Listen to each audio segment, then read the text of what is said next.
sizlar Allohga xiyonat qildinglar.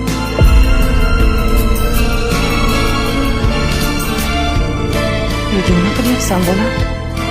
Chunki Alloh men sizlarga omonat qilib bergan.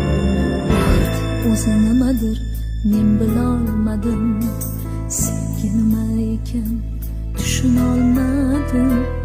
Ammo armonlarining azoblaridan qancha tirishsam ham cheka olmadim. Bu dunyo sig'magan ikki ko'zimga, to'lib qoldi ikki tomchi achchiq yosh. Peshona deganga yozilgan ekan, rohat emas faqat chidam va bardosh. Bu dunyo sig'magan ikki ko'zimga, to'lib qoldi ikki tomchi achchiq yosh.